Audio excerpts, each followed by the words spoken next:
Now, from NGN and Charter Communications. Tomorrow, when a constitutional convention opens on Beacon Hill, lawmakers are scheduled to take up a proposed amendment defining marriage as a union between a man and a woman.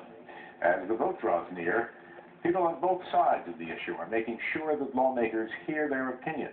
And as reporter Colleen Bamford tells us, the message from gay rights supporters was heard loud and clear in Worcester today. It was standing room only at Worcester's Holiday Inn today, where hundreds met for a noontime rally in a show of unified support for gay marriage in Massachusetts. Here we stand, we can do no other. Today's rally comes just one day before the state legislature votes on a constitutional amendment that would reverse an SJC decision and ban gay marriage in the Commonwealth. A move that would strike at the heart of civil rights, according to those gathered in this room. We are a government of law. The highest court in the state has spoken, and their decision should be allowed to stand. A survey done by the Associated Press over the last few days suggests a very close vote on the amendment. I'm always optimistic. Whether that's a reality, I don't know. Toney of Holden plans to marry his partner of 5 years, Keith Fitzpatrick, in July. Over the past few months, they've been working tirelessly to speak to every central Massachusetts lawmaker about the merits of gay marriage. We're not asking for any special rights or privileges. This is a common privilege that everyone in the state should be able to take part of.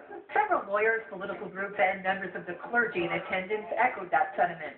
Pastor Thomas McGibbons of the First Baptist Church in Worcester says limiting who can be married is in a sense limiting a church's right to join who they see fit. The vote for this initiative is a vote to restrict religious freedom. Each person left today's rally with a list of all central Massachusetts legislators' phone numbers and emails. They're being urged to reach out to them in these last hours before tomorrow's constitutional convention to sway them in their direction. And with a small margin separating one side from the other, 1 or 2 votes could make a difference.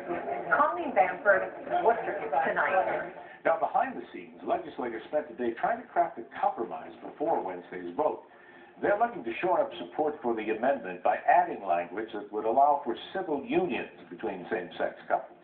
The survey of lawmakers that Colleen mentioned in their report indeed shows a very close vote on the amendment as worded. Of the 148 lawmakers who responded, 71 say they'd support the amendment. They include Worcester's John Benenda, John Frisolo, and Victor Pedone. 62% said they'd oppose it. Harriet Chandler and Robert Spillane are among that group. There are 12 legislators that remain undecided, and more than 50 others who have yet to make their views known, including James Brendan Leary. Now, as it stands now, the gay rights measure would be number 8 on the list of proposed constitutional amendments to be taken up during tomorrow's convention. But Speaker Tom Finneran is suggesting the marriage amendment be moved to the top of the agenda. No word yet on whether that will indeed be the case. Meantime, lawmakers are under intense pressure from people who are opposed to gay marriage. Ron Cruz, president of the Massachusetts Families Institute, went door-to-door inside the State House today, dropping off thousands of petitions to lawmakers. Those petitions were signed by Bay State residents who are opposed to any law that would give gay couples rights to marry. We want to amend the Constitution to protect the definition of marriage. That's been our goal from the beginning. We believe it's a very simple, clear-cut amendment, and the way it has been worded, it does not forbid nor does it allow civil unions. We see that as a separate issue to be fought on another day. Ron Cruz also delivered another 10,000 petitions from individuals across the country